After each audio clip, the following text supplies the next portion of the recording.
Thank and praise the Lord for another opportunity to come together and study from the book of Exodus. ನಾವು ವಿಮೋಚನಾ ಕಾಂಡ ಪುಸ್ತಕದಿಂದ ಮತ್ತೊಂದು ಸಾರಿ ಕೂಡಿ ಬಂದು ದೇವರ ವಾಕ್ಯನ ಅಧ್ಯಯನ ಮಾಡಲಿಕ್ಕೆ ದೇವರು ಕೊಟ್ಟಂತ ಅವಕಾಶಕ್ಕಾಗಿ ನಾನು ವಂದನೆಗಳನ್ನು ಸಲ್ಲಿಸ್ತೇನೆ. We have seen that God has prepared Moses after 40 years of training in the wilderness. ನಾವು ನೋಡಿಕೊಂಡೆವು, ದೇವರು ಆ ಒಂದು ಅರಣ್ಯ ಪ್ರದೇಶದಲ್ಲಿ ಮೋಶೆಗೆ 40 ವರ್ಷಗಳ ಕಾಲ ಆತನು ತರಬೇತನ್ನ ಕೊಟ್ಟಿದನು. Now he is 80 years. ಈಗ ಆತನಿಗೆ 80 ವರ್ಷ ವಯಸ್ಸಾಗಿದೆ. And God is sending him to Pharaoh. ದೇವರು ಆತನನ್ನ ಫರೋಹನ ಬಳಿಗೆ ಕಳುಹಿಸುತ್ತಿದ್ದಾನೆ. Moses and Aaron went and told the elders of Israel that God has seen your affliction. God has come down to deliver you. ಮೋಶೆ ಮತ್ತು ಆರೋನರಿಬ್ಬರು ಇಸ್ರಾಯೇಲರ ಬಳಿಗೆ ಹೋಗಿ, ದೇವರು ನಿಮ್ಮ ಮೊರೆಯನ್ನ ಕೇಳಿ ನಿಮ್ಮನ್ನ ಕಷ್ಟದಿಂದ ಬಿಡಿಸಲಿಕ್ಕಾಗಿ ಆತನು ಇಳಿದು ಬಂದಿದ್ದಾನೆ ಎಂಬುದಾಗಿ ತಿಳಿಸಿದರು. When they heard the news, what was the response? Chapter 4 verse 31. ಅವರು ಈ ಒಂದು ಮಾತನ್ನ ಕೇಳಿದಾಗ ಅವರ ಪ್ರತ್ಯುತ್ತರ ಏನಾಗಿತ್ತು ಎಂಬುದಾಗಿ 4ನೇ ಅಧ್ಯಾಯ 31ನೇ ವಚನದಲ್ಲಿ ನಾವು ನೋಡಿಕೊಳ್ಳುತ್ತೇವೆ. Please read that.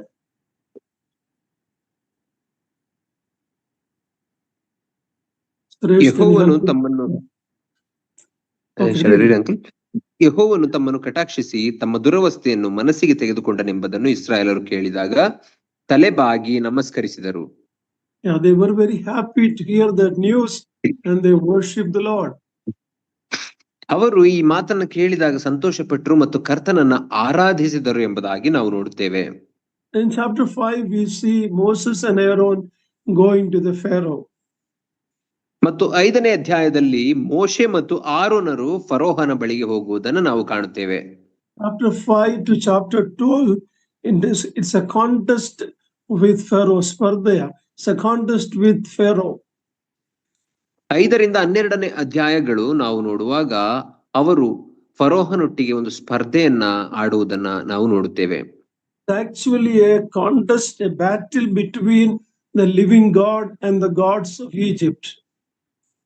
ಅದು ನಿಜವಾದ ಜೀವ ಸ್ವರೂಪನಾದ ದೇವರಿಗೂ ಮತ್ತು ಐಗುಪ್ತ ದೇಶದ ದೇವರುಗಳಿಗೂ ಏರ್ಪಡಿಸಲ್ಪಟ್ಟಂತಹ ಒಂದು ಸ್ಪರ್ಧೆಯಾಗಿತ್ತು.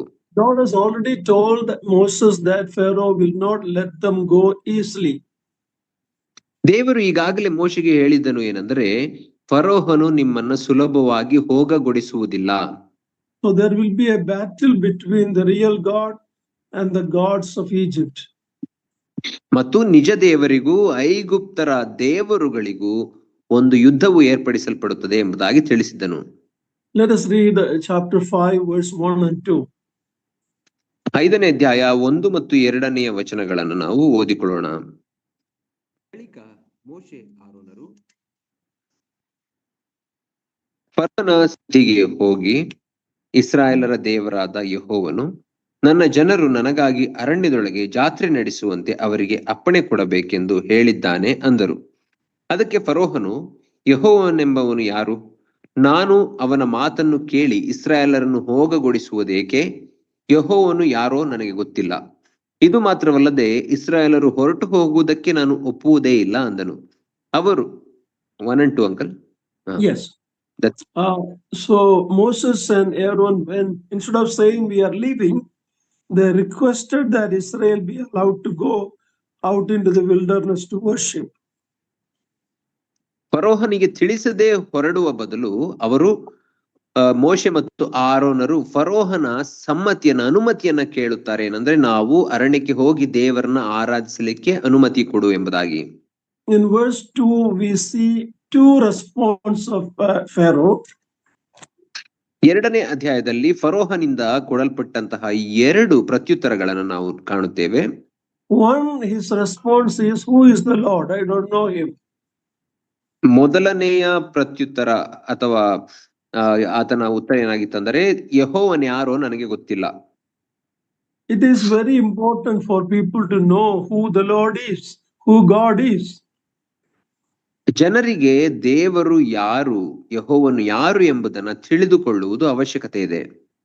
Saul of Tarsus when he was on the road to Damascus, when he heard a voice from heaven, the first question he asked is, "Who are you, Lord?" ತಾರ್ಸದ ಸೌಲನು ಅವನು ದಮಸ್ಕ ಪಟ್ಟಣದ ಹಾದಿಯಲ್ಲಿ ಹೋಗುವಾಗ ಆತನನ್ನ ಯೇಸು ಕ್ರಿಸ್ತನು ಎದುರುಗೊಂಡಾಗ ಆತನು ಕೇಳಿದಂತಹ ಮೊದಲನೇ ಪ್ರಶ್ನೆ ಏನಾಗಿತ್ತು? ಕರ್ತನೇ, ನೀನು ಯಾರು ಎಂಬುದಾಗಿ. Every person need to know first who the Lord Jesus Christ is. Who is the Lord? ಎಲ್ಲಾ ಮನುಷ್ಯರು, ಎಲ್ಲಾ ವ್ಯಕ್ತಿಗಳು ಮೊದಲನೆಯದಾಗಿ ಯೇಸು ಕ್ರಿಸ್ತನೆಂದರೆ ಯಾರು, ಯಾರು ಈ ದೇವರು, ನಿಜ ದೇವರು ಎಂಬುದಂತ ಪ್ರಶ್ನೆಯನ್ನ ಅವರು ಕೇಳಬೇಕು. In John 17:3 we read, "This is eternal life, that they may know thee, the only true God, and Jesus Christ whom thou hast sent."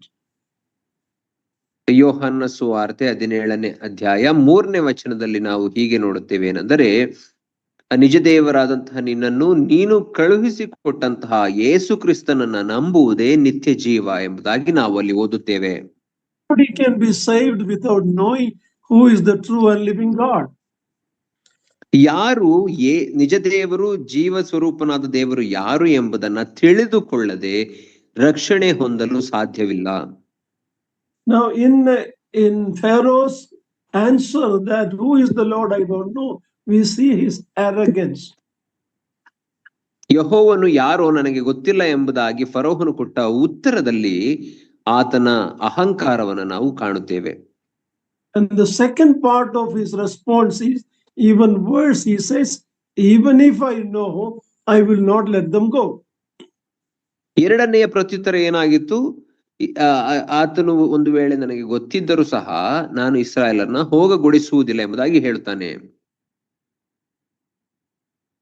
Even if I know, I will not let them go. ನನಗೆ ಒಂದು ವೇಳೆ ಗೊತ್ತಾದರೂ ಸಹ ಆ ದೇವರು ಯಾರು ಎಂಬುದಾಗಿ ನಾನು ಇಸ್ರಾಯೇಲರನ್ನ ಹೋಗಗೊಡಿಸುವುದಿಲ್ಲ.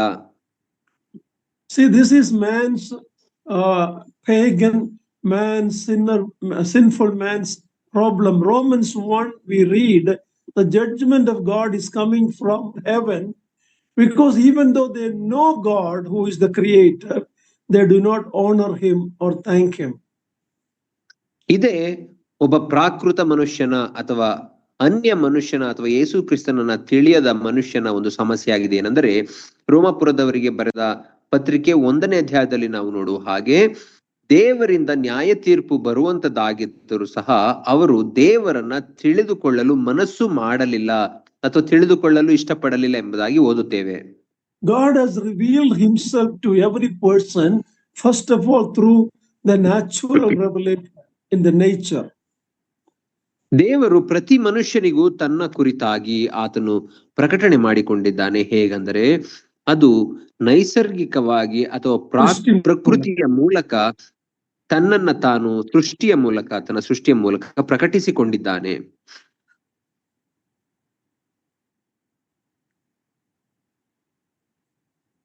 Yes, uncle. Could you hear, uncle? Could you hear me? Yeah, in nature, in conscience, in history, in providence. One second. ದೇವರು, yeah, I can hear you.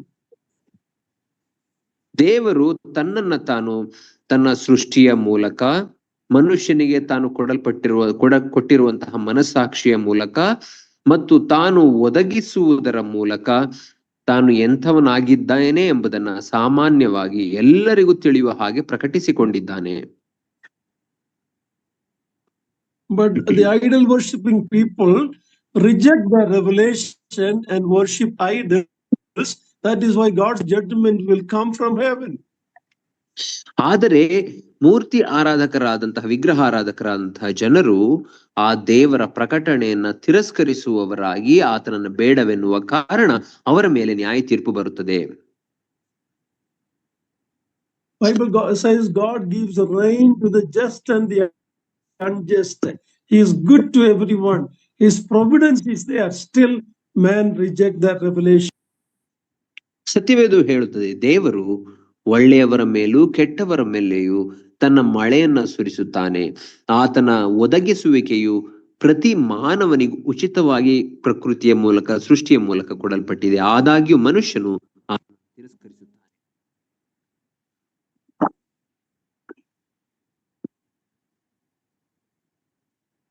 Hello. Of course,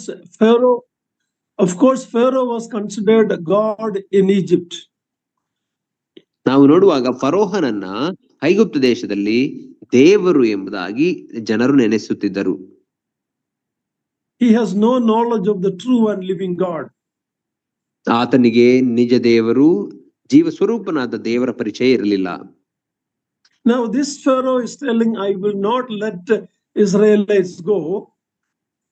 ಈ ಫರೋಹನು ಹೇಳುತ್ತಿದ್ದಾನೆ, ನಾನು ಇಸ್ರಾಯೇಲರನ್ನ ಹೋಗುಗೊಡಿಸುವುದಿಲ್ಲ ಎಂಬುದಾಗಿ ಹೇಳುತ್ತಿರುವಂತದ್ದು. This Pharaoh is a different Pharaoh, as historians and Bible scholars realize.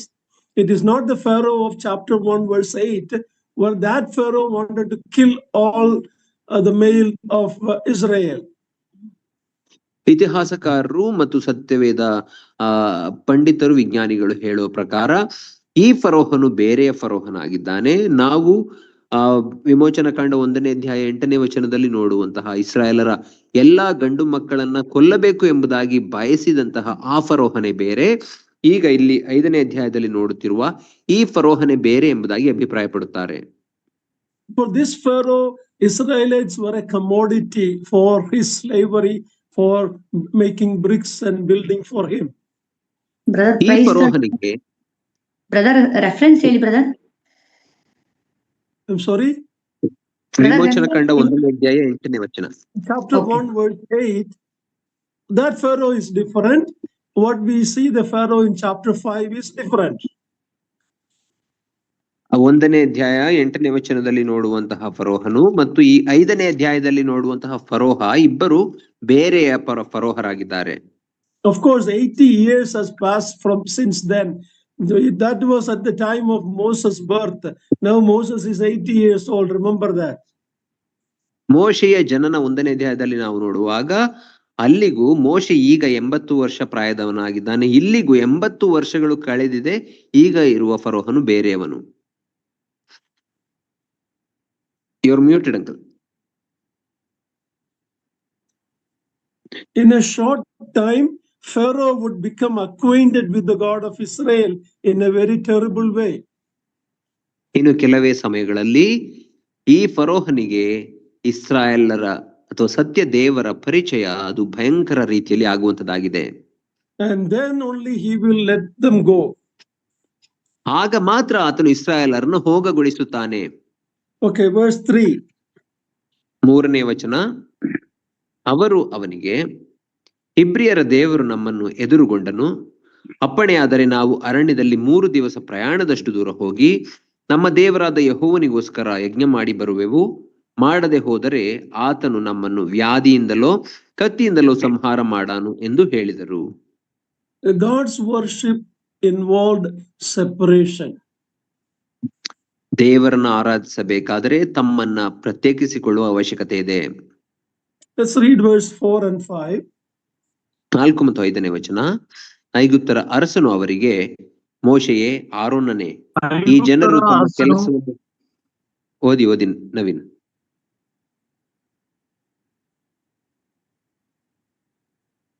Naveen, ಅವರಿಗೆ ಜನರು ನೀವು ಯಾಕೆ ನಿಮ್ಮ ಬಿಟ್ಟಿ ಎಂದು ಹೇಳಿದನು. ಅವನು, ಈ ಜನರು ಬಲು ಹೆಚ್ಚಾದರೂ ನೋಡಿ ಅವರು ತಮ್ಮ ಬಿಟ್ಟು ಬಿಡುವುದಕ್ಕೆ ಏನು? The Pharaoh is only interested in their slave labor or their work. ಈ ಫರೋಹನಿಗೆ ಕೇವಲ ಅವರು ಮಾಡುವಂತಹ ಬಿಟ್ಟಿ ಕೆಲಸದಲ್ಲಿಯೂ ಅವರ ಗುಲಾಮತನದಲ್ಲಿ ಮಾತ್ರ ಆತನಿಗೆ ಆಸಕ್ತಿ ಇದೆ. Work, that is what he wanted them to do. ಅವರು ಕೇವಲ ಕೆಲಸ ಮಾಡಬೇಕು ಇದೇ ಆತನ ಬಯಕೆ ಆಗಿತ್ತು. In our country, some people think that work is worship. ನಮ್ಮ ದೇಶದಲ್ಲಿಯೂ ಸಹ ಕೆಲವು ಜನರು ಈ ರೀತಿ ಯೋಚನೆ ಮಾಡುತ್ತಾರೆ, ಏನಂದ್ರೆ ಕೆಲಸ ಅದು ದೇವರ ಆರಾಧನೆ ಎಂಬುದಾಗಿ ನೆನೆಸುತ್ತಾರೆ. And Satan blinds many of our believers also, that they only have interest in work. There is no interest for fellowship with God's people. ಸೈತಾನನು ಸಹ ವಿಶ್ವಾಸಿಗಳಲ್ಲಿ ಅನೇಕರನ್ನ ಆತನು ಮಂಕು ಮಾಡುವವನಾಗಿರುತ್ತಾನೆ, ಕುರುಡರನ್ನಾಗಿ ಮಾಡಿ ಕೇವಲ ಅವರು ದುಡಿಯಬೇಕು ಎಂಬುದಾಗಿ ಬಯಸುತ್ತಾರೋ ಹೊರತು ದೇವರ ಆರಾಧನೆಯಲ್ಲಿ ಅವರಿಗೆ ಆಸಕ್ತಿ ಇಲ್ಲ. Busy with the work to make money, to increase comfort, we have very little time for fellowship with God's people. Maximum Sunday morning 1 or 2 hours. ನಾವು ದುಡಿದು ನಮ್ಮ ಜೀವನಕ್ಕೆ ಅನುಕೂಲ ಮಾಡಿಕೊಳ್ಳಬೇಕು, ಉತ್ತಮ ಸ್ಥಿತಿಗೆ ಬರಬೇಕು ಎಂಬುದಾಗಿ ಕಷ್ಟಪಡುವುದರಿಂದ ದೇವ ಜನರೊಟ್ಟಿಗೆ ಅನ್ಯೋನ್ಯತೆಯನ್ನ ಹೊಂದಲಿಕ್ಕೆ ನಮಗೆ ವಾರ ಪೂರ್ತಿ ಸಮಯವಿಲ್ಲ. ಕೇವಲ ಭಾನುವಾರ ಮಾತ್ರ 2 ಗಂಟೆಗಳ ಕಾಲ 3 ಗಂಟೆಗಳ ಕಾಲ ಮಾತ್ರ ನಾವು ಸೀಮಿತವಾಗಿ ಸಭೆಗೆ ಬರುತ್ತೇವೆ. Excuse me. Just 1 minute. Okay. Yes.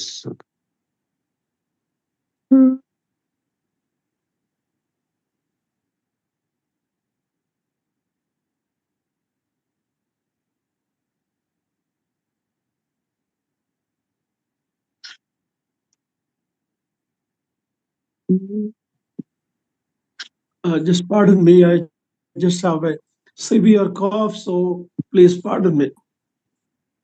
ದಯಮಾಡಿ ಕ್ಷಮಿಸಿರಿ ಸಹೋದರರಿಗೆ. ಅಂಕಲ್ಗೆ ತುಂಬಾ ಕೆಮ್ಮಿರುವ ಕಾರಣ ಅವರು ಕಷ್ಟಪಡುತ್ತಿದ್ದಾರೆ. Please pray for me. ಅಂಕಲ್ಗಾಗಿ ಪ್ರಾರ್ಥನೆ ಮಾಡಿರಿ ದಯಮಾಡಿ. We need to work. Bible says, if you don't work, you don't eat. ಹೌದು, ನಾವು ದುಡಿಯಬೇಕು, ಸತ್ಯವೇದ ಹೇಳುತ್ತದೆ, ದುಡಿಯದವನು ಊಟ ಮಾಡದಿರಲಿ ಎಂಬುದಾಗಿ. But our main purpose for life is not just to live for work, but live for the Lord. ಆದರೆ ವಿಶ್ವಾಸಿಗಳಾದಂತಹ ನಮ್ಮ ಜೀವಿತದ ಮುಖ್ಯ ಉದ್ದೇಶವೆಂದರೆ ಕೇವಲ ದುಡಿಯುವುದೇ ಅಲ್ಲ, ಬದಲಾಗಿ ಕರ್ತನಿಗಾಗಿ ಜೀವಿಸುವುದೇ ಆಗಿದೆ. In 1 week, there is 168 hours. ಒಂದು ವಾರದಲ್ಲಿ 168 ಗಂಟೆಗಳು ನಮಗೆ ಸಮಯವಿದೆ. Even if we give 10% of our time to God, ನಾವು ನಮ್ಮ ಸಮಯದ 10% ಕೊಟ್ಟರೂ ಸಹ that will be 16.8 hours. ಅದು 16.8 ಗಂಟೆಗಳ ಕಾಲವಾಗುತ್ತದೆ. Search our heart and see how much time we give to God, to fellowship together, to worship, to pray, to come together, to study God's word. How much time do we give in a week? ನಮ್ಮ ಹೃದಯಗಳನ್ನು ನಾವು ಪರೀಕ್ಷಿಸಿಕೊಳ್ಳೋಣ. ಕರ್ತನ ಸನ್ನಿಧಿಗೆ ಬರಲು, ಆತನ ಆರಾಧನೆ ಮಾಡಲು, ದೇವರ ಸನ್ನಿಧಿಗೆ ಅಥವಾ ಸಭೆಯ ಕೂಟಗಳಿಗೆ ಕೂಡಿ ಬಂದು ಸತ್ಯವೇದ ಅಧ್ಯಯನ ಮಾಡುವುದು, ಪ್ರಾರ್ಥನಾ ಕೂಟಗಳಲ್ಲಿ ನಾವು ನಿಜವಾಗಿ ಪ್ರಾಮಾಣಿಕವಾಗಿ ಎಷ್ಟು ಜನರು ಪಾಲ್ಗೊಳ್ಳುತ್ತೇವೆ ಎಂಬುದನ್ನು ನಾವು ಪರೀಕ್ಷಿಸಿಕೊಳ್ಳೋಣ. We are happy with 2 or 3 hours we give one Sunday morning in a week. ದೇವರಿಗೆ ಒಂದು ವಾರದಲ್ಲಿ ನಾವು ಕೊಡುವಂತಹ 1-2 ಗಂಟೆಗಳ ಕಾಲ, ಅದು ಭಾನುವಾರದ ಹೊತ್ತು ಕೊಡುವಂತಹ ಆ 1-2 ಗಂಟೆಗಳ ಕಾಲದಲ್ಲಿ ನಾವು ತೃಪ್ತರಾಗಿದ್ದೇವೆ. Some are not even regular for that. They don't even come every week. ಕೆಲವರು ಆ ಭಾನುವಾರದ ಕೂಟಕ್ಕೂ ಸಹ ಸರಿಯಾಗಿ ಬರುವುದಿಲ್ಲ. In Malachi chapter 3 verse 8 to 10, please read it. Malachi chapter 3 verse 8 to 10. ಮಲಾಖಿಯ ಪ್ರವಾದನೆ ಗ್ರಂಥ 3ನೇ ಅಧ್ಯಾಯ 8ರಿಂದ 10ನೇ ವಚನಗಳವರೆಗೆ ದಯಮಾಡಿ ಓದಿರಿ.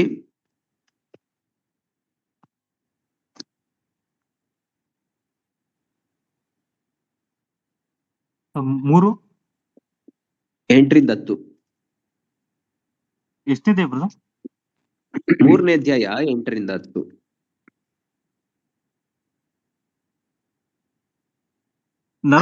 ನರಮನುಷ್ಯನು ದೇವರಿಂದ ಕದ್ದುಕೊಳ್ಳಬಹುದೇ? ನೀವು ನನ್ನಿಂದ ಕದ್ದುಕೊಳ್ಳುತ್ತಿದ್ದೀರಿ.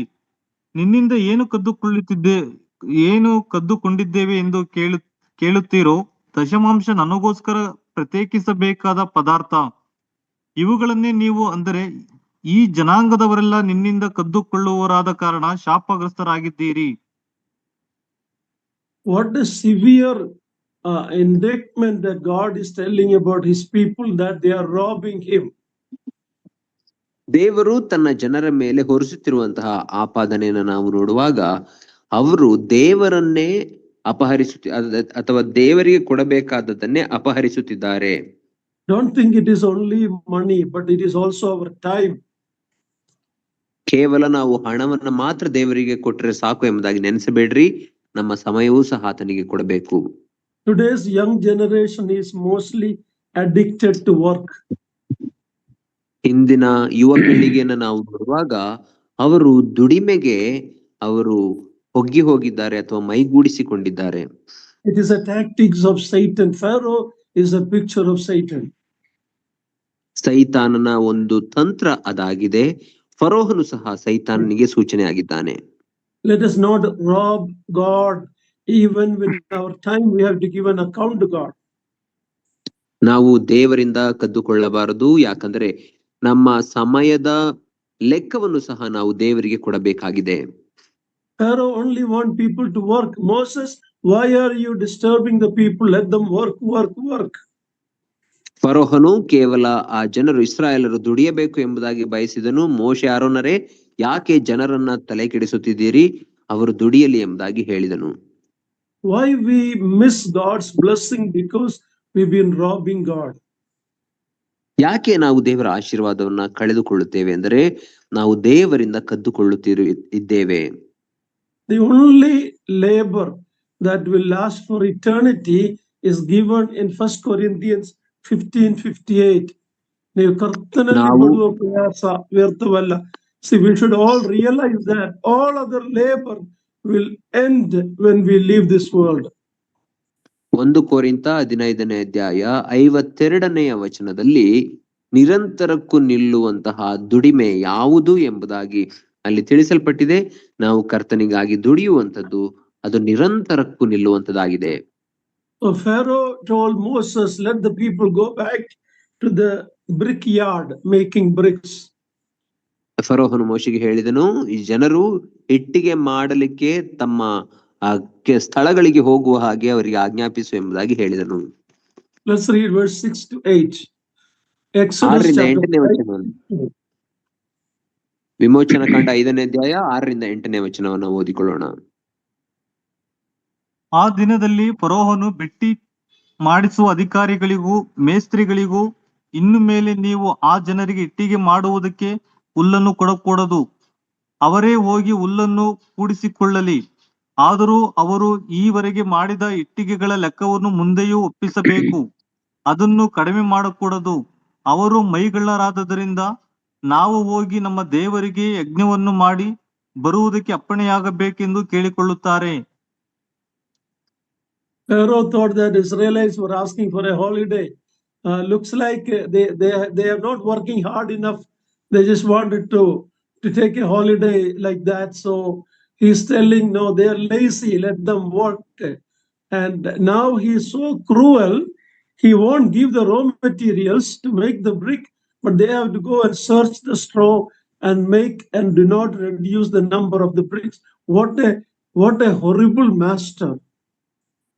ಫರೋಹನು ದೇವರನ್ನ ಆರಾಧಿಸಲಿಕ್ಕೆ 3 ದಿನ ಪ್ರಯಾಣದಷ್ಟು ನಮಗೆ ಅವಕಾಶವನ್ನು ಕೊಡು ಎಂಬುದಾಗಿ ಹೇಳುವಾಗ ಇಸ್ರಾಯೇಲರು ಮೈಗಳ್ಳರಾಗಿ ಅವರು ತಮಗೆ ವಿಶ್ರಾಂತಿಗಾಗಿ ಸಮಯವನ್ನ ಕೇಳಿಕೊಳ್ಳುತ್ತಿದ್ದಾರೆ ಅಥವಾ ಪ್ರವಾಸಕ್ಕಾಗಿ ಹೋಗಲು ಸಮಯವನ್ನ ಕೇಳಿಕೊಳ್ಳುತ್ತಿದ್ದಾರೆ ಎಂಬುದಾಗಿ ಆತನು ನೆನೆಸಿದನು. ಅಷ್ಟು ಮಾತ್ರವಲ್ಲ, ಅವರಿಗೆ ಎಷ್ಟು ಕಠಿಣವಾಗಿದ್ದನು ಆತನು ಎಂಬುದಾಗಿ ನೋಡುವಾಗ ಅವರು ಇಟ್ಟಿಗೆ ಮಾಡಲಿಕ್ಕೆ ಕೊಡುತ್ತಿದ್ದಂತಹ ಹುಲ್ಲನ್ನು ಸಹ ಕೊಡದೆ ಅವರೇ ಕೂಡಿಸಿಕೊಳ್ಳುವ ಹಾಗೆ ಆಜ್ಞೆ ಮಾಡಿದನು. They served with the rigor. In other words, they were treated like Hitler treating the Jews during the concentration camp. ಅವರನ್ನು ಅತಿ ಕಠೋರವಾಗಿ ಫರೋಹನು ನಡೆಸಿಕೊಂಡನು. ಇನ್ನೊಂದು ಮಾತಿನಲ್ಲಿ ಹೇಳುವುದಾದರೆ, ಆಗ ಹಿಟ್ಲರ್ ತನ್ನ ಕಾನ್ಸಂಟ್ರೇಷನ್ ಕ್ಯಾಂಪ್ಗಳಲ್ಲಿ ಯಹೂದಿಗಳನ್ನ ಹೇಗೆ ಚಿತ್ರಹಿಂಸೆ ಪಡಿಸಿದನೋ ಆ ರೀತಿ ಫರೋಹನು ಇಸ್ರಾಯೇಲರನ್ನ ಚಿತ್ರಹಿಂಸೆ ಪಡಿಸುತ್ತಿದ್ದನು. Dear ones, serving God is a privilege and joy. ನನ್ನ ಪ್ರಿಯರೇ, ಕರ್ತನಿಗೆ ಸೇವೆ ಮಾಡುವಂಥದ್ದು ಅದು ಸೌಭಾಗ್ಯವಾಗಿದೆ ಮತ್ತು ಆಶೀರ್ವಾದವಾಗಿದೆ. Serving the world, serving Satan is a hard bondage. ಸೈತಾನನನ್ನು ಮತ್ತು ಈ ಲೋಕಕ್ಕೆ ದುಡಿಯುವಂಥದ್ದು ಅದು ಒಂದು ಬಂಧನಕ್ಕೆ ಸಮಾನವಾಗಿದೆ. So because of this hard he became very hard to them, not providing the straw. They had to scatter all over to collect the straw. ಆತನು ಕಠಿಣವಾಗಿದ್ದರಿಂದ ಅವರಿಗೆ ಇಲ್ಲಿಯವರೆಗೆ ಕೊಡುತ್ತಿದ್ದಂತಹ ಹುಲ್ಲನ್ನು ಸಹ ಕೊಡಲಿಲ್ಲ, ಬದಲಾಗಿ ಅವರೇ ಅಡವಿಗೆ ಹೋಗಿ ಹುಲ್ಲನ್ನ ಕೂಡಿಸಿಕೊಳ್ಳುವಂತಹ ಶಿಕ್ಷೆಯನ್ನ ಕೊಟ್ಟನು. Verse 9 to 14. 9ರಿಂದ 14ನೇ ವಚನಗಳವರೆಗೆ ಓದಿರಿ. ನೀವು ಅವರಿಂದ ಕಷ್ಟವಾದ ಬಿಟ್ಟಿ ಕೆಲಸವನ್ನು ಮಾಡಿಸಬೇಕು. ಅವರಿಗೆ ಕಷ್ಟವಾದ ಕೆಲಸವಿದ್ದರೆ ಸುಳ್ಳು ಮಾತುಗಳಿಗೆ ಲಕ್ಷ್ಯ ಕೊಡುವುದಕ್ಕೆ ಮಾರ್ಗವಿಲ್ಲ ಎಂದು ಆಜ್ಞೆ ಮಾಡಿದನು. ಆದುದರಿಂದ ಬಿಟ್ಟಿ ಮಾಡಿಸುವ ಅಧಿಕಾರಿಗಳು ಮೇಸ್ತ್ರಿಗಳು ಆ ಜನರಿಗೆ, ನೀವು ಹುಲ್ಲನ್ನು ಕೊಡಕೂಡದೆಂದು ಫರೋಹನ ಅಪ್ಪಣೆಯಾಗಿದೆ, ನೀವೇ ಹೋಗಿ ಎಲ್ಲಿಂದಾದರೂ ತಂದುಕೊಳ್ಳಬೇಕು. ಆದರೂ ನೀವು ಮಾಡಬೇಕಾದ ಕೆಲಸ ಸ್ವಲ್ಪವೂ ಕಡಿಮೆಯಾಗಕೂಡದು ಎಂದು ಹೇಳಿದನು. ಹೀಗಿರಲಾಗಿ ಜನರು ಐಗುಪ್ತ ದೇಶದಲ್ಲೆಲ್ಲ ತಿರುಗಿ ಹುಲ್ಲು ಸಿಕ್ಕದೆ ಕೊಳೆ ಕಿತ್ತು ಕೂಡಿಸಿದರು.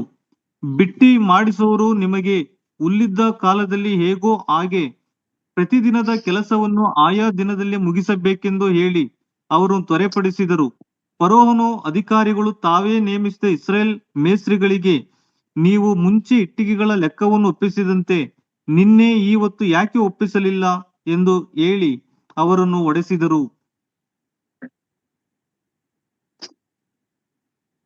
Very hard treatment of the Israelites in this hard Egyptian slavery. ಈ ಒಂದು ಐಗುಪ್ತದಲ್ಲಿ ಅವರಿಗೆ ಆಗುತ್ತಿದ್ದಂತಹ ದಾಸತ್ವದಲ್ಲಿ ಅವರಿಗೆ ಅತ್ಯಂತ ಕಠಿಣವಾದಂತಹ ಕೆಲಸವನ್ನ ಕೊಟ್ಟದ್ದನ್ನ ನಾವು ನೋಡುತ್ತೇವೆ. The word of God says that it was like an iron furnace. ದೇವರ ವಾಕ್ಯವು ಹೇಳುತ್ತದೆ ಐಗುಪ್ತ ದೇಶವು ಅದು ಕಬ್ಬಿಣದ ಕುಲುಮೆಯ ರೀತಿಯಲ್ಲಿ ಇತ್ತು ಎಂಬುದಾಗಿ. 15 so they were scattered all over, and what a hardship. They won't be given the resources, but they are expected to produce. Nobody can expect the people to produce the same amount, so they get beaten when their quantity is less. ಅಲ್ಲಿ ಅವರು ಕೂಡಿಸಲ್ಪಡಬೇಕಾಗಿತ್ತು ಅವರು ಕೂಳೆಯನ್ನ ಕೂಡಿಸಿದರು ಎಂಬುದಾಗಿ ನಾವು ನೋಡುತ್ತೇವೆ. ಎಂತಹ ಕಠಿಣವಾದಂತಹ ಕೆಲಸ ನೋಡಿರಿ. ಈಗ ಮೊದಲು ಕೊಡುತ್ತಿದ್ದಂತಹ ಹುಲ್ಲು ಕೊಡದೆ ಹೋದಾಗ್ಯೂ ಸಹ ಲೆಕ್ಕವನ್ನ ಅಷ್ಟೇ ಇಟ್ಟಿಗೆಗಳನ್ನ ಮಾಡಬೇಕು ಎಂಬಂತ ಕಠಿಣವಾದ ಕೆಲಸ ನೋಡಿರಿ. 15 to 21. 15ರಿಂದ 21ನೇ ವಚನ. ಹೀಗಿರಲು ಇಸ್ರೇಲ್ ಮೇಸ್ತ್ರಿಗಳು ಫರೋಹನ ಸಮ್ಮುಖಕ್ಕೆ ಬಂದು, ತಾವು ತಮ್ಮ ದಾಸರಿಗೆ ಹೀಗೆ ಮಾಡುವುದು ಯಾಕೆ ಸ್ವಾಮಿ? ದಾಸರಿಗೆ ಅಧಿಕಾರಿಗಳು ಹುಲ್ಲು ಕೊಡದೆ ಇಟ್ಟಿಗೆಗಳನ್ನು ಮಾಡಬೇಕು ಅನ್ನುತ್ತಾರೆ. ಆದುದರಿಂದ ದಾಸರು ಏಟುಗಳು ತಿನ್ನಬೇಕಾಯಿತು. ತಪ್ಪು ಕಾವಂದರ ಜನರದೇ ಅಂದರು. ಅದಕ್ಕವನು, ನೀವು ಬಹಳ ಮೈಗಳ್ಳರು. ನಾವು ಹೋಗಿ ಯೆಹೋವನಿಗೆ ಯಜ್ಞ ಮಾಡಿ ಬರಬೇಕೆನ್ನುವುದಕ್ಕೆ ಇದೇ ಕಾರಣ. ಕೆಲಸಕ್ಕೆ ನಡೆಯಿರಿ, ನಿಮಗೆ ಹುಲ್ಲನ್ನು ಕೊಡಿಸುವುದಿಲ್ಲ, ಆದರೂ ಇಟ್ಟಿಗೆಗಳ ಲೆಕ್ಕವನ್ನು ತಪ್ಪದೆ ಒಪ್ಪಿಸಬೇಕು ಅಂದನು. ದಿನದಿನವೂ ಒಪ್ಪಿಸಬೇಕಾದ ಇಟ್ಟಿಗೆಗಳ ಲೆಕ್ಕ ಕಡಿಮೆಯಾಗಬಾರದೆಂದು ಅಪ್ಪಣೆಯಾದದ್ದರಿಂದ ಇಸ್ರೇಲ್ ಮೇಸ್ತ್ರಿಗಳು ತಮಗೆ ದುರವಸ್ಥೆಯುಂಟಾಯಿತು ಎಂದು ತಿಳಿದುಕೊಂಡರು. ಅವರು ಫರೋಹನ ಬಳಿಯಿಂದ ಬಂದಾಗ ತಮ್ಮನ್ನು ಎದುರುಗೊಳ್ಳುವುದಕ್ಕೆ ನಿಂತಿದ್ದ ಮೋಶೆ ಆರೋನರನ್ನು ಕಲೆತು ಅವರಿಗೆ, ಫರೋಹನು ಅವನ ಸೇವಕರು ನಮ್ಮನ್ನು ನೋಡಿ ಏಸಿಕೊಳ್ಳುವಂತೆ ನೀವು ಮಾಡಿದ್ದೀರಿ. ನಮ್ಮನ್ನು ಸಂಹಾರ ಮಾಡುವುದಕ್ಕೆ ಅವರ ಕೈಗೆ ಕತ್ತಿಯನ್ನು ಕೊಟ್ಟ ಹಾಗಾಯಿತು. ಯೆಹೋವನು ನಿಮ್ಮ ತಪ್ಪನ್ನು ವಿಚಾರಿಸಿ ತಕ್ಕ ಶಿಕ್ಷೆಯನ್ನು ವಿಧಿಸಲಿ ಎಂದು ಹೇಳಿದರು. The foremen of Israel cried out to Pharaoh, but received no mercy from Pharaoh. ಇಸ್ರಾಯೇಲರ ಮೇಸ್ತ್ರಿಗಳು ಫರೋಹನ ಬಳಿಗೆ ಹೋಗಿ ಭಿನ್ನಹಿಸಿಕೊಂಡರೂ ಸಹ ಆತನಿಂದ ಯಾವ ಕರುಣೆಯೂ ಅವರಿಗೆ ದೊರೆಯಲಿಲ್ಲ. Now, when they saw Moses and Aaron coming, the children of Israel blamed them for their increased burden. ಮೋಶೆ ಆರೋನರು ಅವರನ್ನ ಎದುರುಗೊಂಡಾಗ ಇಸ್ರಾಯೇಲರ ಮೇಸ್ತ್ರಿಗಳು ತಮ್ಮ ಕೆಲಸವನ್ನ ಇನ್ನೂ ಕಠಿಣ ಮಾಡಿದ್ದಕ್ಕಾಗಿ ಅವರನ್ನ ದೂರಿದರು. The children of Israel The children of Israel blamed Moses and Aaron. The children of ಇಸ್ರಾಯೇಲನ Israel is ಮಕ್ಕಳು blaming Moses and Aaron for their predicament.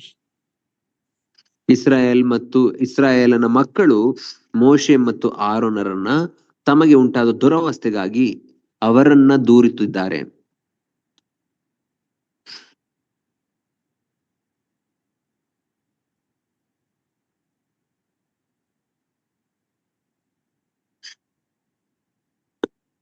They are blaming them and saying that not only we are not delivered, but you made life unbearable for us.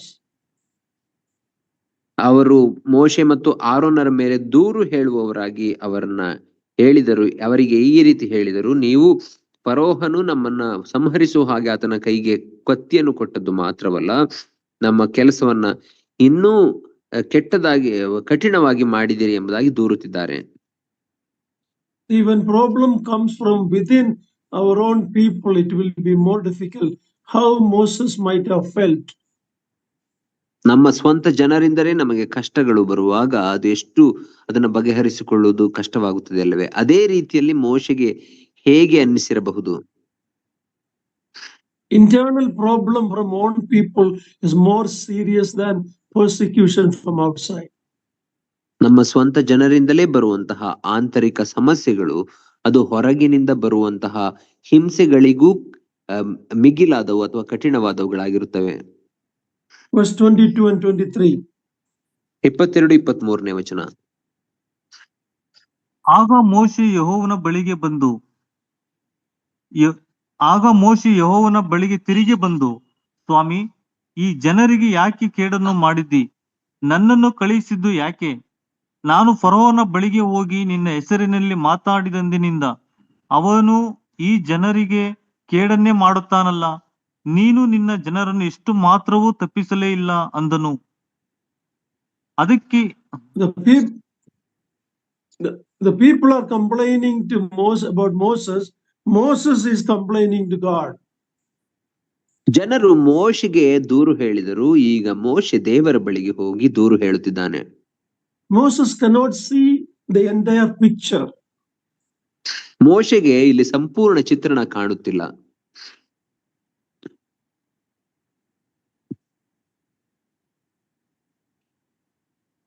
God was moving slowly and patiently to work out his plan.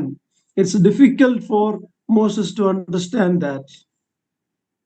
ದೇವರು ತನ್ನ ಯೋಜನೆಯನ್ನ ನೆರವೇರಿಸಲಿಕ್ಕಾಗಿ ನಿಧಾನಗತಿಯಲ್ಲಿ ಆತನು ಸಾಗುತ್ತಿದ್ದಾನೆ.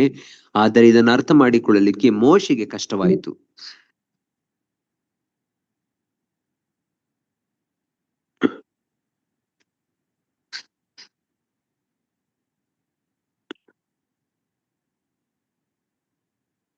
Hello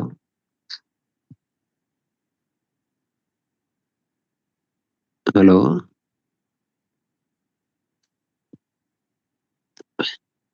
ಕೇಳಿಸ್ತಿದೆ.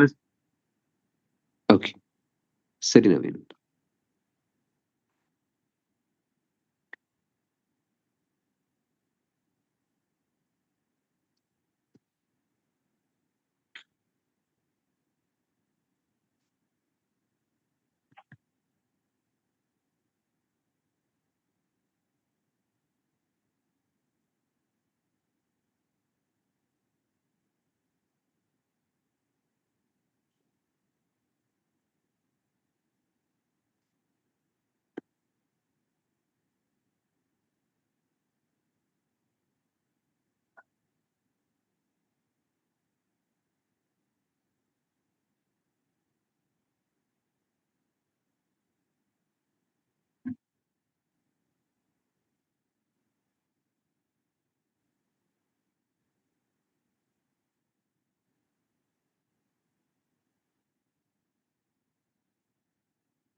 Hello? Yes, uncle, I can hear you now. The connection got disconnected. I'm sorry. That's okay, uncle. Okay.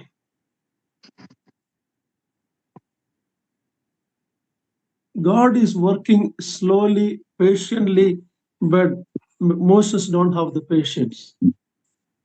ದೇವರು ತಾಳ್ಮೆಯಿಂದ ನಿಧಾನಗತಿಯಲ್ಲಿ ತನ್ನ ಯೋಜನೆಯನ್ನ ನೆರವೇರಿಸುತ್ತಿದ್ದಾನೆ, ಆದರೆ ಮೋಶೆಗೆ ಅದು ಅರ್ಥವಾಗುತ್ತಿಲ್ಲ. That is often what happens in our life also. ನಮ್ಮ ಜೀವಿತದಲ್ಲಿಯೂ ಸಹ ಸಂಭವಿಸುವಂತದ್ದು ಇದೇ ಆಗಿರುತ್ತದೆ, ದೇವರ ಯೋಜನೆಯನ್ನ ಅರ್ಥ ಮಾಡಿಕೊಳ್ಳದೆ ಇದ್ದಾಗ.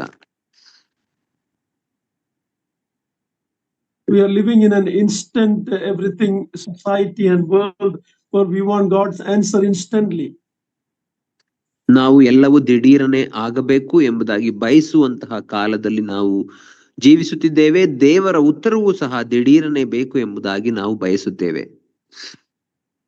Moses is impatient now. ಮೋಶೆಯು ಆತನು ತಾಳ್ಮೆನ ಕಳೆದುಕೊಂಡಿದ್ದಾನೆ. God has much to teach Moses, the Israelites and the Egyptians and the Pharaoh. ದೇವರು ಮೋಶೆಗೆ, ಇಸ್ರಾಯೇಲರಿಗೆ ಮತ್ತು ಐಗುಪ್ತ ದೇಶದ ಜನರಿಗೆ ಮತ್ತು ಫರೋಹನಿಗೆ ಕಲಿಸಬೇಕಾದಂತಹ ಪಾಠಗಳು ಅನೇಕವಿದ್ದವು. Remember, dear ones, God's delays are not denials. ಪ್ರಿಯರೇ, ಇದನ್ನ ಜ್ಞಾಪಕದಲ್ಲಿಟ್ಟುಕೊಳ್ಳಿರಿ, ದೇವರು ತಡ ಮಾಡುವಂಥದ್ದು ಆತನು ಉತ್ತರ ನೀಡುತ್ತಿಲ್ಲ ಎಂಬುದಾಗಿ ನೆನೆಸಬಾರದು. Many places in the Bible we are told to wait on the Lord, wait on the Lord. ಸತ್ಯವೇದದಲ್ಲಿ ಅನೇಕ ಕಡೆಗಳಲ್ಲಿ ನಾವು ಕರ್ತನಿಗಾಗಿ ಕಾದುಕೊಂಡಿರ್ರಿ, ಕರ್ತನನ್ನ ಕಾದುಕೊಳ್ಳಿರಿ ಎಂಬುದಾಗಿ ಹೇಳಿರುವುದನ್ನ ನೋಡುತ್ತೇವೆ. Now let's come to chapter 6. ಈಗ 6ನೇ ಅಧ್ಯಾಯಕ್ಕೆ ನಾವು ಬರೋಣ. Verse 1. 1ನೇ ವಚನ. ಅದಕ್ಕೆ ಯೆಹೋವನು, ನಾನು ಫರೋಹನಿಗೆ ಮಾಡುವುದನ್ನು ನೀನು ಈಗ ನೋಡುವಿ. ಅವನು ನನ್ನ ಭುಜಬಲದಿಂದ ಅವರನ್ನು ಹೋಗಗೊಡಿಸುವನು. ನನ್ನ ಭುಜಬಲದಿಂದ ಪೀಡಿತನಾಗಿ ಅವರನ್ನು ತನ್ನ ದೇಶದಿಂದ ಹೊರಡಿಸುವನು ಅಂದನು. Chapter 6 is a continuation of the last part of chapter 5. 6ನೇ ಅಧ್ಯಾಯವು 5ನೇ ಅಧ್ಯಾಯದ ಕಡೆಯ ಭಾಗದ ಮುಂದುವರಿದ ಭಾಗವಾಗಿದೆ. The time for the plague to descend upon Egypt is at hand. ದೇವರು ಇಸ್ರಾಯೇಲರ ಐಗುಪ್ತ ದೇಶದ ಜನರ ಮೇಲೆ ಬರಲು ಮಾಡಲಿದ್ದಂತಹ ಆ ಉಪದ್ರವಗಳ ಕಾಲವು ಸಮೀಪವಾಗಿದೆ.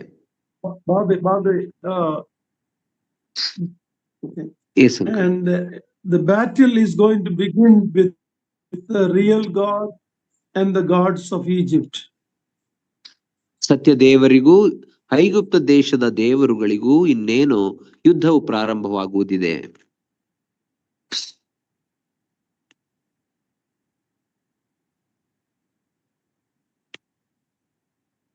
First of all, Pharaoh said, I don't know the Lord. Even if I know, I will not let them go. ಮೊದಲನೇದಾಗಿ ಫರೋಹನು ಹೇಳಿದನು, ಯೆಹೋವನು ಯಾರು ನನಗೆ ಗೊತ್ತಿಲ್ಲ, ಒಂದು ವೇಳೆ ಗೊತ್ತಾದರೂ ಸಹ ಆತನನ್ನ ಇಸ್ರಾಯೇಲರನ್ನ ನಾನು ಹೋಗಗೊಡಿಸುವುದಿಲ್ಲ ಎಂಬುದಾಗಿ. Now he increased the burden of the Israelites. ಈಗ ಇಸ್ರಾಯೇಲರ ಕಠಿಣ ಕೆಲಸವನ್ನ ಹೆಚ್ಚು ಮಾಡಿದ್ದಾನೆ. Now Israelites complained to Moses, Moses complained to God. ಇಸ್ರಾಯೇಲರು ಈಗ ಮೋಶೆಗೆ ದೂರುತ್ತಿದ್ದಾರೆ ಮತ್ತು ಮೋಶೆ ದೇವರಿಗೆ ತನ್ನ ದೂರನ್ನ ಹೇಳಿದನು. In this chapter we see God wanted to assure Moses of who he was and what he was going to do. ಮತ್ತು ಈ ಅಧ್ಯಾಯದಲ್ಲಿ ದೇವರು ಮೋಶೆಗೆ ತಾನು ಎಂತಹ ದೇವರಾಗಿದ್ದೇನೆ ಮತ್ತು ತಾನು ಏನನ್ನ ಮಾಡಲಿಕ್ಕಿದ್ದೇನೆ ಎಂಬುದನ್ನ ಆತನಿಗೆ ದೃಢಪಡಿಸಲಿಕ್ಕಿದ್ದನು. He is reminding him of who God is. He is the God of Abraham, Isaac, Jacob, and he has heard the groanings of Israel and was going to deliver them. ಆತನು ಮೋಶೆಗೆ ನೆನಪು ಕೊಡುತ್ತಿದ್ದಾನೆ, ಏನೆಂದರೆ ನಾನು ಅಬ್ರಹಾಮ, ಈಸಾಕ, ಯಾಕೋಬರ ದೇವರು, ಇಸ್ರಾಯೇಲರ ಮೊರೆಯನ್ನ ನಾನು ಕೇಳಿದ್ದೇನೆ ಮತ್ತು ಅವರನ್ನ ಬಿಡಿಸಲಿಕ್ಕಿದ್ದೇನೆ ಎಂಬಂತಹ ಮಾತನ್ನ ಈ ಮೋಶೆಗೆ ದೃಢಪಡಿಸುತ್ತಿದ್ದಾನೆ. God wants Moses to look at the past history of Israel and see how God has kept them. ದೇವರು ಮೋಶೆ ಇಸ್ರಾಯೇಲರ ಇತಿಹಾಸವನ್ನ ನೋಡಬೇಕು, ದೇವರು ಅವರನ್ನ ಹೇಗೆ ಕಾಪಾಡಿದನು ಎಂಬುದನ್ನು ನೆನೆಸಿಕೊಳ್ಳಲಿ ಎಂಬುದಾಗಿ ಬಯಸುತ್ತಿದ್ದಾನೆ. How many times God has intervened in the life of their forefathers? ಎಷ್ಟು ಸಾರಿ ದೇವರು ಅವರ ಮೂಲ ಪಿತೃಗಳ ಜೀವಿತದಲ್ಲಿ ಮಧ್ಯ ಪ್ರವೇಶಿಸಿದನು ಎಂಬುದನ್ನು ನಾವು ಜ್ಞಾಪಿಸಿಕೊಳ್ಳೋಣ. When our future is uncertain, it is always good to look back at the ways in which God has led us.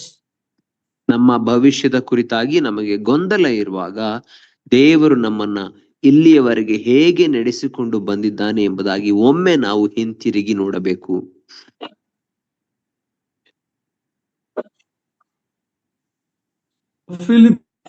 Philippians 1:6, please read it. ಫಿಲಿಪಿಯವರಿಗೆ ಬರೆದ ಪತ್ರಿಕೆ 1ನೇ ಅಧ್ಯಾಯ 6ನೇ ವಚನ ದಯಮಾಡಿ ಓದ್ರಿ.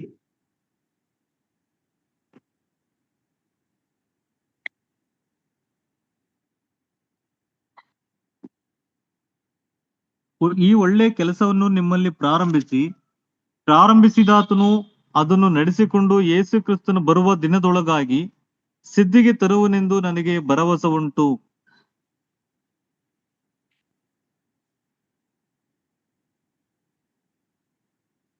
So there's some disturbance in the connection. Okay. Read up to verse 5, verse 1 to verse 5, verse 2 to 5. 2ರಿಂದ 5ನೆಯ ವಚನಗಳವರೆಗೆ ಓದಿರಿ. ವಿಮೋಚನ ಕಾಂಡ 6ನೇ ಅಧ್ಯಾಯ 2ರಿಂದ 5ನೇ ವಚನಗಳು. ಇದಲ್ಲದೆ ದೇವರು ಮೋಶೆಯ ಸಂಗಡ ಮಾತಾಡಿ ಇಂತೆಂದನು, ನಾನು ಯೆಹೋವನು ಅಬ್ರಹಾಂ, ಇಸಾಕ್, ಯಾಕೋಬರಿಗೆ ನಾನು ಸರ್ವಶಕ್ತನಾದ ದೇವರೆಂಬ ಹೆಸರುಳ್ಳವನಾಗಿ ಕಾಣಿಸಿಕೊಂಡನೇ ಹೊರತು ಯೆಹೋವನು ಎಂಬ ನನ್ನ ಹೆಸರಿನಿಂದ ಅವರಿಗೆ ಗೋಚರವಾಗಲಿಲ್ಲ.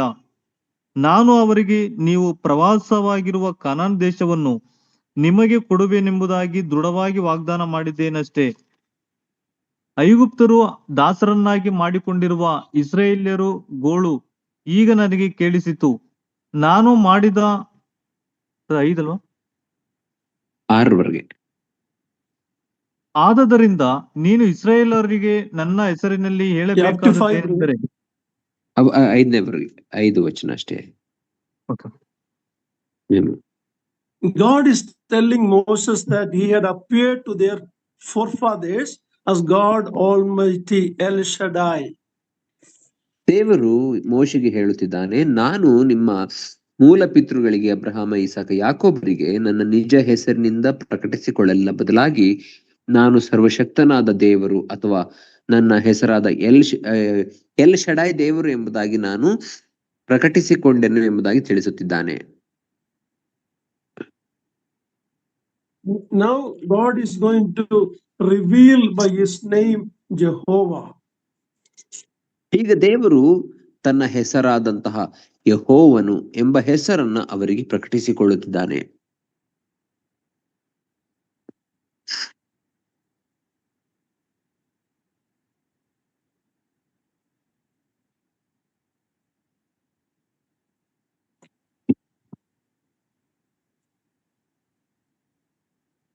Hello, Can you hear me? Yes, uncle. I can hear you now. In between some problem, please. Yeah. So God is revealing him by his new name, Jehovah, a covenant keeping God. ದೇವರು ತನ್ನ ಹೊಸ ಹೆಸರಾದಂತಹ ಯೆಹೋವ ಎಂಬ ಹೆಸರಿನಿಂದ ತನ್ನನ್ನು ಪರಿಚಯ ಮಾಡಿಕೊಳ್ಳುತ್ತಿದ್ದಾನೆ. ಅದರ ಅರ್ಥ ಒಡಂಬಡಿಕೆಗಳನ್ನ ಕಾಪಾಡುವಂತಹ ದೇವರು. He is the one true to his character. He has revealed to Abraham, Isaac, and Jacob as the Almighty God, but now he is going to reveal in a very personal way. ದೇವರು ನಿಜವಾಗಿಯೂ ಅಬ್ರಹಾಮ, ಇಸಾಕ, ಯಾಕೋಬರಿಗೆ ತನ್ನ ಸರ್ವಶಕ್ತಿಯನ್ನ ತೋರಿಸುವುದರ ಮೂಲಕ ಪ್ರಕಟಿಸಿಕೊಂಡಿದ್ದನು. ಆದರೆ ಈಗ ಇಸ್ರಾಯೇಲರಿಗೆ ವಿಭಿನ್ನವಾಗಿ ತನ್ನನ್ನ ಪ್ರಕಟಪಡಿಸಿಕೊಳ್ಳುತ್ತಿದ್ದಾನೆ. Then read verse 6 to 8. ಈಗ 6ರಿಂದ 8ನೇ ವಚನಗಳನ್ನ ಓದಿಕೊಳ್ಳೋಣ.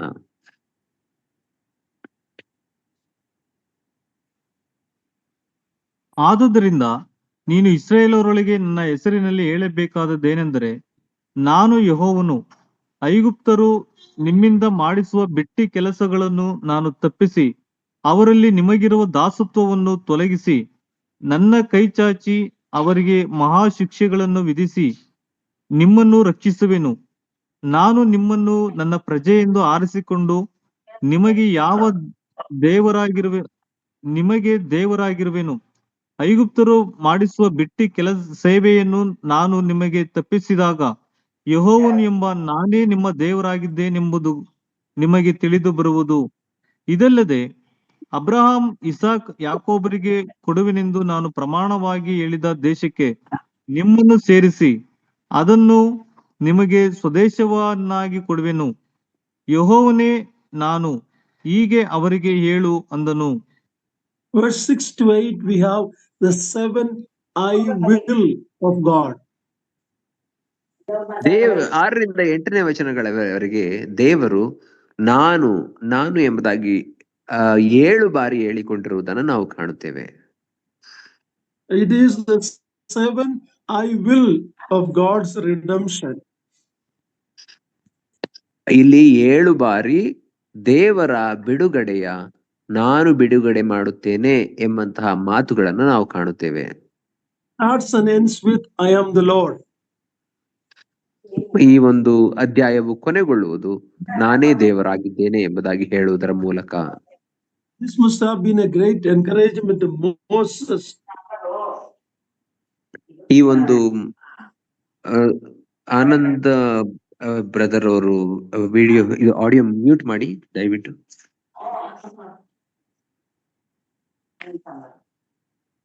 The internet connection ಏದೋ ಪ್ರಾಬ್ಲಮ್ ಇದೆ, ವಿಡಿಯೋ ಆಫ್ ಮಾಡಿಕೊಳ್ಳ್ರಿ. ಓಕೆ. ಇಲ್ಲಿ ದೇವರು ಇಸ್ರಾಯೇಲರಿಗೆ ತನ್ನ please repeat uncle. What an encouragement that would have been for Moses. ಮೋಶೆಗೆ ಇದು ಎಂತಹ ಪ್ರೋತ್ಸಾಹದಾಯಕ ಮಾತಾಗಿರಬಹುದು ಯೋಚಿಸಿರಿ. This I am and I will statement of God. ನಾನು ಮತ್ತು ನಾನು ಮಾಡುತ್ತೇನೆ ಎಂಬಂತಹ ಈ ಪ್ರೋತ್ಸಾಹದಾಯಕ ಮಾತುಗಳು. In the Gospel of John, we see the I am statement of our Lord Jesus Christ. ನಾವು ಯೋಹಾನ ಸುವಾರ್ತೆಯಲ್ಲಿ ನಮ್ಮ ಕರ್ತನಾಂತ ಯೇಸು ಕ್ರಿಸ್ತನ ನಾನಾಗಿದ್ದೇನೆ ಎಂಬುದಾಗಿ ಆತನು ಹೇಳುವ ಮಾತುಗಳನ್ನ ಕೇಳುತ್ತೇವೆ. We need to look at the 7 I will statements of the Lord. ದೇವರ ನಾನು ಮಾಡುತ್ತೇನೆ ಎಂಬುದಾಗಿ ಹೇಳಿರುವ ಈ 7 ಮಾತುಗಳನ್ನು ನಾವು ನೋಡಿಕೊಳ್ಳಬೇಕು. First of all, number 1, I will bring you out from under your burden. ಮೊದಲನೇದಾಗಿ ನಾನು ನಿಮಗೆ ಈ ಬಿಟ್ಟಿ ಕೆಲಸದಿಂದ ತಪ್ಪಿಸುವೆನು. That is parallel to our redemption in Christ. ಅದು ಯೇಸು ಕ್ರಿಸ್ತನಲ್ಲಿ ನಮಗೆ ಕೊಟ್ಟಂತಹ ಬಿಡುಗಡೆಗೆ ಸಮಾನವಾಗಿದೆ. We were carrying a burden of sin in our life. ನಾವು ಸಹ ನಮ್ಮ ಜೀವಿತದಲ್ಲಿ ಪಾಪವೆಂಬಂತಹ ನೊಗವನ್ನ ಅಥವಾ ಭಾರವನ್ನ ನಾವು ಹೊರುತ್ತಿದ್ದೆವು. The things of the world is a burden. ಈ ಲೋಕದ ಸಂಗತಿಗಳು ಸಹ ಅದು ಭಾರವಾದವುಗಳಾಗಿವೆ. We are told not to love the world. ನಮಗೆ ಹೇಳಲ್ಪಟ್ಟಿದೆ ಲೋಕವನ್ನ ಪ್ರೀತಿಸಬೇಡಿರಿ ಎಂಬುದಾಗಿ. God is the only one who can deliver us from the burden of sin through Jesus Christ. ನಮ್ಮ ಪಾಪವೆಂಬಂತಹ ಹೊರೆಗಳನ್ನ ಬಿಡಿಸಲಿಕ್ಕೆ ದೇವರಿಗೆ ಮಾತ್ರ ಸಾಧ್ಯ, ಅದು ಯೇಸು ಕ್ರಿಸ್ತನ ಮೂಲಕ. Number 2, I will rid you out of the bondage.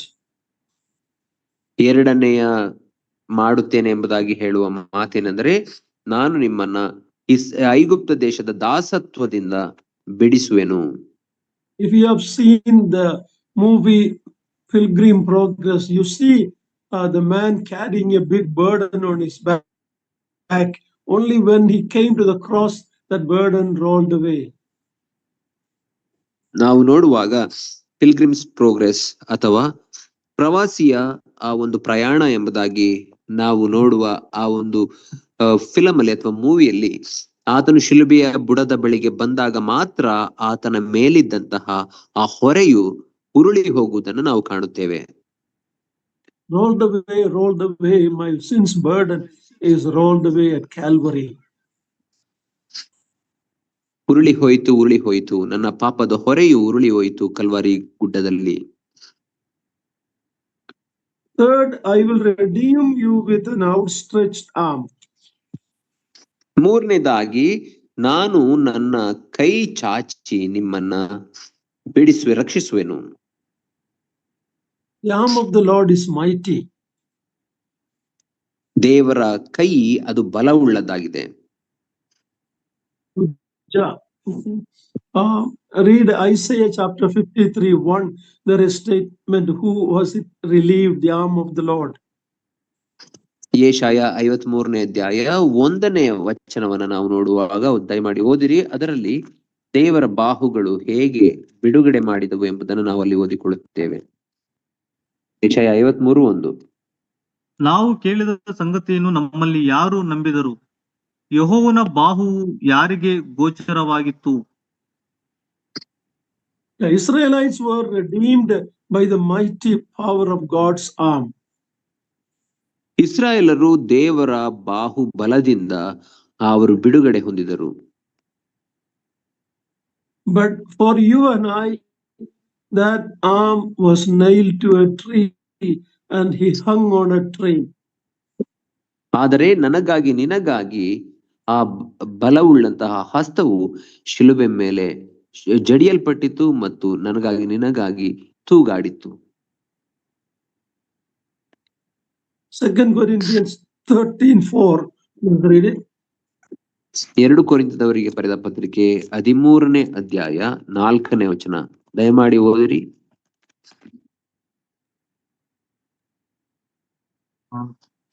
ಆತನು ಬಲಾವಸ್ಥೆಯಲ್ಲಿದ್ದರಿಂದ ಶಿಲುಬೆಗೆ ಹಾಕಲ್ಪಟ್ಟನು ನಿಜ, ಆದರೂ ದೇವರ ಬಲದಿಂದ ಬದುಕುತ್ತಾನೆ.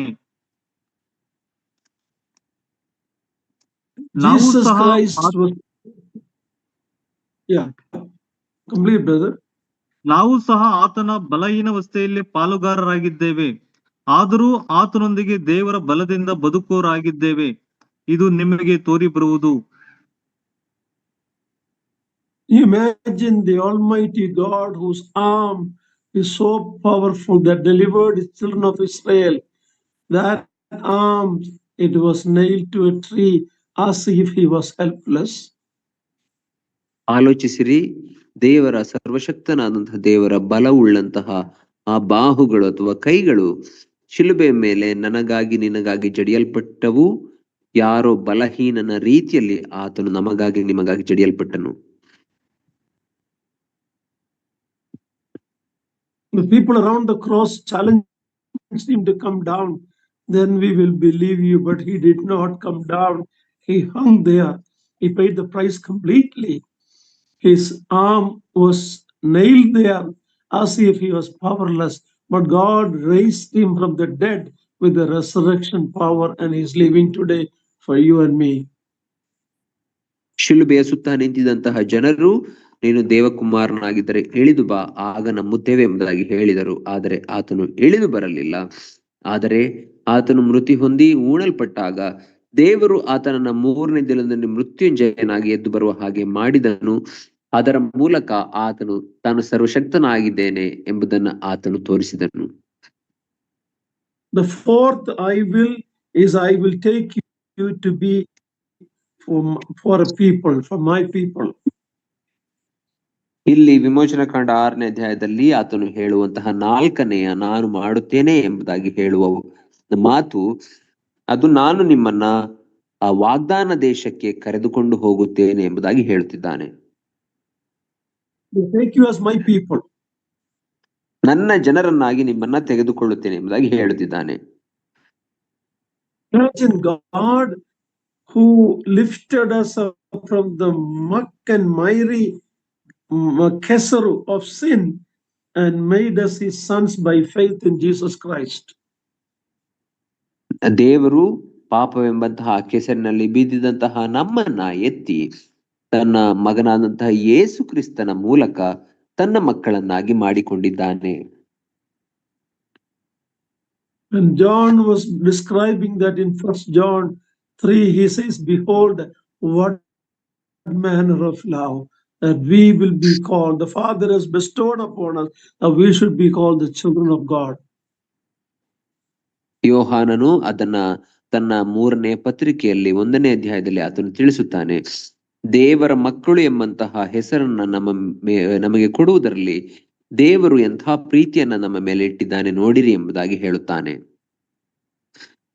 To be called the children of God, what a privilege. ನಾವು ದೇವರ ಮಕ್ಕಳು ಎಂಬುದಾಗಿ ಕರೆಸಲ್ಪಡುವುದಾದರೆ ಎಂತಹ ಆಶೀರ್ವಾದವಲ್ಲವೇ. The fifth I will is I will be to you God.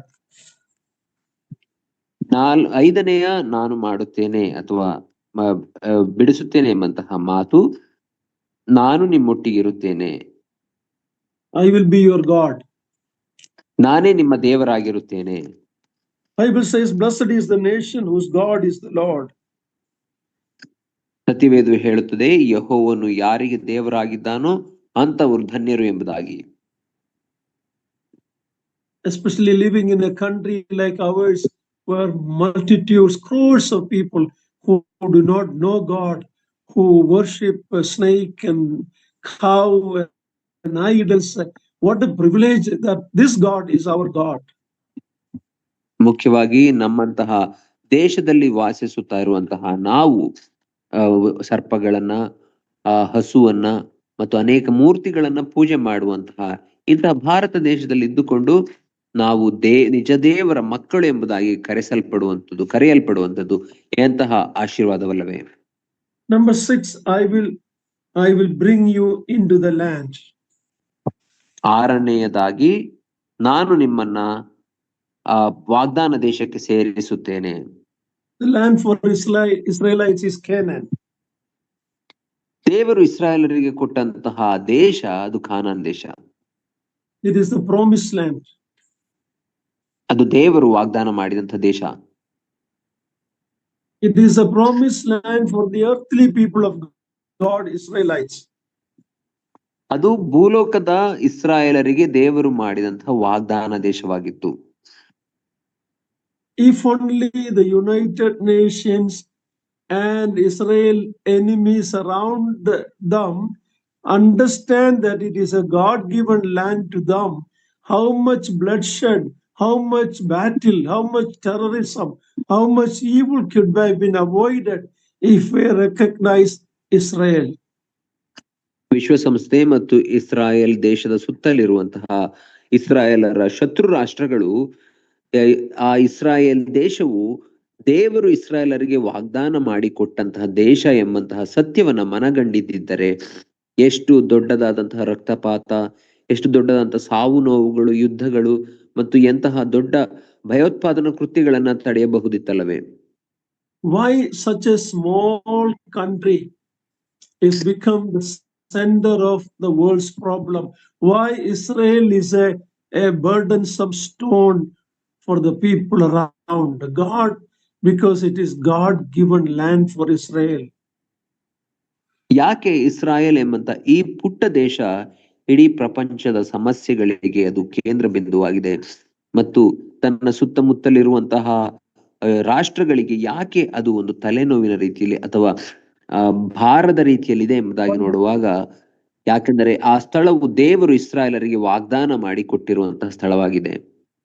Now we need to be very clear as believers that Canaan is not a picture of heaven.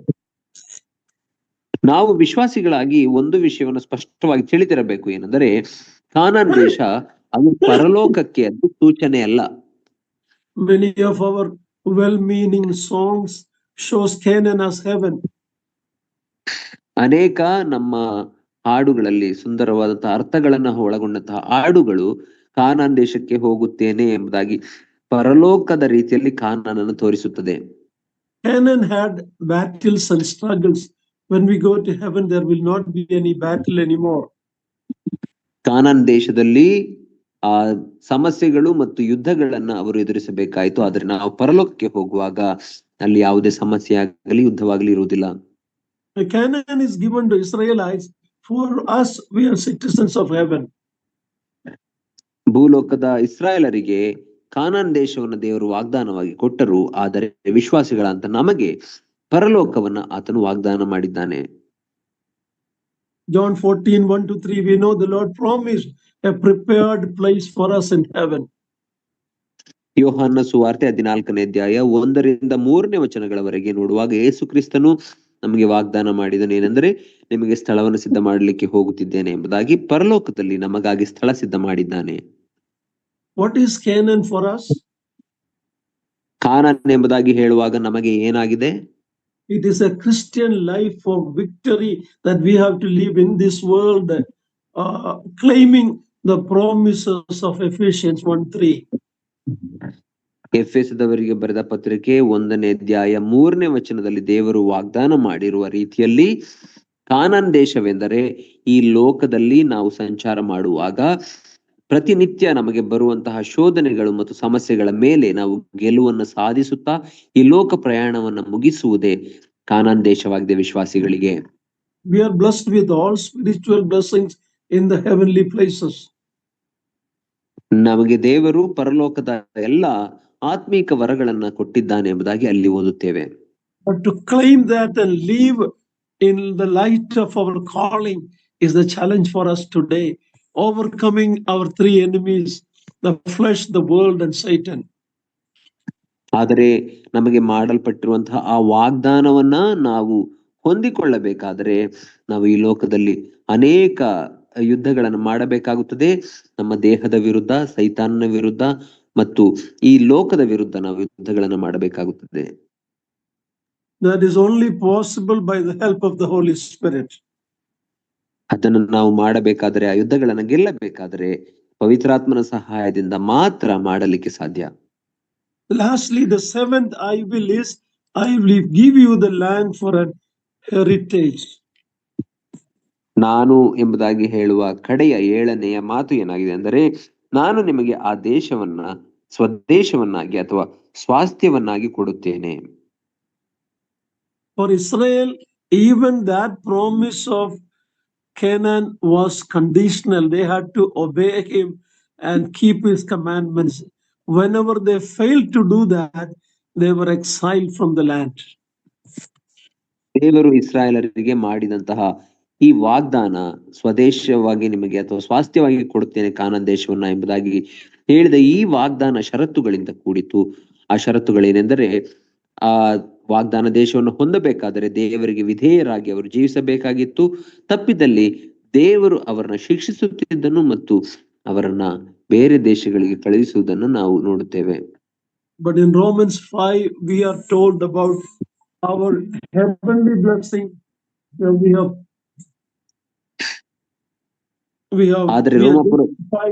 We are sanctified and we are going to be glorified. ರೋಮಪುರದವರಿಗೆ ಬರೆದ ಪತ್ರಿಕೆ 5ನೇ ಅಧ್ಯಾಯದಲ್ಲಿ ನಾವು ನೋಡುವಾಗ ನಮಗೆ ಮಾಡಲ್ಪಟ್ಟಂತಹ ವಾಗ್ದಾನ ವಿಶ್ವಾಸಿಗಳಿಗೆ ಏನಾಗಿದೆ ಅಂದರೆ, ಯೇಸು ಕ್ರಿಸ್ತನು ನಮ್ಮನ್ನ ಈ ಲೋಕದಲ್ಲಿ ಆತನು ಶುದ್ಧೀಕರಿಸುತ್ತಾನೆ ಮತ್ತು ನಮ್ಮನ್ನ ಮಹಿಮೆಗೆ ಸೇರಿಸುತ್ತಾನೆ. We have the indwelling Holy Spirit to guide us through this wilderness. ಈ ಒಂದು ಅರಣ್ಯದಲ್ಲಿ, ಅಡವಿಯಲ್ಲಿ ಪ್ರಯಾಣ ಮಾಡಬೇಕಾದರೆ ನಮ್ಮನ್ನ ಮಾರ್ಗದರ್ಶಕನಾಗಿ ನಡೆಸಲಿಕ್ಕೆ ಪವಿತ್ರಾತ್ಮನನ್ನ ದೇವರು ನಮ್ಮಲ್ಲಿ ಕೊಟ್ಟಿದ್ದಾನೆ. ಆತನು ನಮ್ಮಲ್ಲಿ ವಾಸಿಸುತ್ತಾನೆ. What we have received compared to Israel is far greater. Read Psalm 16 verse 5 and 6. ನಾವು ಇಸ್ರಾಯೇಲರಿಗೆ ಮಾಡಲ್ಪಟ್ಟಂತಹ ವಾಗ್ದಾನಕ್ಕೆ ಹೋಲಿಸಿದರೆ ವಿಶ್ವಾಸಿಗಳಿಗೆ ಕೊಡಲ್ಪಟ್ಟಂತಹ ವಾಗ್ದಾನ ಎಷ್ಟು ಮಹತ್ವವಾದದ್ದು ಎಂಬುದನ್ನ ನಾವು ನೋಡಿಕೊಳ್ಳುವಾಗ ಕೀರ್ತನೆ 16ನೇ ಅಧ್ಯಾಯ 5 ಮತ್ತು 6ನೇ ವಚನ ಓದಿಕೊಳ್ಳೋಣ. ನನ್ನ ಪಾಲು ಪಾನವು ಯೆಹೋವನೇ, ನೀನೇ ನನ್ನ ಸ್ವಾಸ್ಥ್ಯವನ್ನು ಭದ್ರಗೊಳಿಸುತ್ತಿ. ನನಗೆ ಪ್ರಾಪ್ತವಾಗಿರುವ ಸ್ವಾಸ್ಥ್ಯವು ರಮಣೀಯವಾದದ್ದು, ಅದು ನನಗೆ ಸಂತೃಪ್ತಿಕರವಾಗಿದೆ. Yeah, this is the psalmist is telling about that pleasantness of the heritage that we have. ಇಲ್ಲಿ ಕೀರ್ತನೆಗಾರನು ವಿಶ್ವಾಸಿಗಳಾದಂತಹ ನಮಗಿರುವಂತಹ ಸ್ವಾಸ್ಥ್ಯದ ಆ ಸೌಂದರ್ಯದ ಕುರಿತಾಗಿ ಅಥವಾ ಸುಂದರತೆಯ ಕುರಿತಾಗಿ ತಿಳಿಸುತ್ತಿದ್ದಾನೆ. It is a prepared place. The Lord has gone to prepare that place for us. ಅದು ದೇವರು ನಮಗಾಗಿ ಸಿದ್ಧ ಮಾಡುತ್ತಿರುವಂತಹ ಸ್ಥಳವಾಗಿದೆ. ನಮ್ಮ ಕರ್ತನಂತ ಯೇಸು ಕ್ರಿಸ್ತನು ಸ್ಥಳ ಸಿದ್ಧ ಮಾಡಲಿಕ್ಕೆ ಹೋಗಿದ್ದಾನೆ. Dear brothers and sisters, we may be there sooner than we think. ನನ್ನ ಪ್ರಿಯ ಸಹೋದರ ಸಹೋದರಿಯರೇ, ನಾವು ಆ ವಾಗ್ದಾನ ಮಾಡಿದ ಆ ಸ್ಥಳಕ್ಕೆ ಅಥವಾ ಪರಲೋಕಕ್ಕೆ ನಾವು ನೆನೆಸುವುದಕ್ಕಿಂತ ಬೇಗನೆ ಹೋಗುವವರಿದ್ದೇವೆ. Look at all that's happening in the world. Our Lord's coming is very near, very near. ಲೋಕದಲ್ಲಿ ಸಂಭವಿಸುತ್ತಿರುವಂತಹ ಸಂಗತಿಗಳನ್ನು ನಾವು ನೋಡುವಾಗ ನಮ್ಮ ಕರ್ತನ ಬರುವುದು ಅತ್ಯಂತ ಸಮೀಪವಾಗಿದೆ. Let us not be fooled by the world or Satan, but have our focus on things above. ನಾವು ಈ ಲೋಕದಿಂದಾಗಲಿ ಅಥವಾ ಸೈತಾನನಿಂದಾಗಲಿ ಮೋಸಗೊಳಿಸಲ್ಪಡದೆ ನಮ್ಮ ದೃಷ್ಟಿಯನ್ನ ಪರಲೋಕದ ಕಡೆಗೆ ಇಟ್ಟವರಾಗಿ ನಾವು ಓಡೋಣ.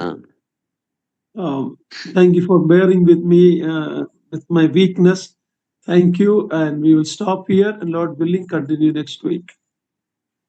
ನನ್ನ ಬಲಹೀನತೆಯಲ್ಲಿಯೂ ನನ್ನ ಮಾತುಗಳನ್ನ ತಾಳ್ಮೆಯಿಂದ ಕೇಳಿದ್ದಕ್ಕಾಗಿ ನಿಮಗೆ ವಂದನೆಗಳನ್ನು ಸಲ್ಲಿಸುತ್ತೇನೆ. ದೇವರ ಚಿತ್ತ ಇರುವುದಾದರೆ ಮುಂದಿನ ವಾರ ನಾವು ಅಧ್ಯಯನವನ್ನು ಮುಂದುವರಿಸೋಣ.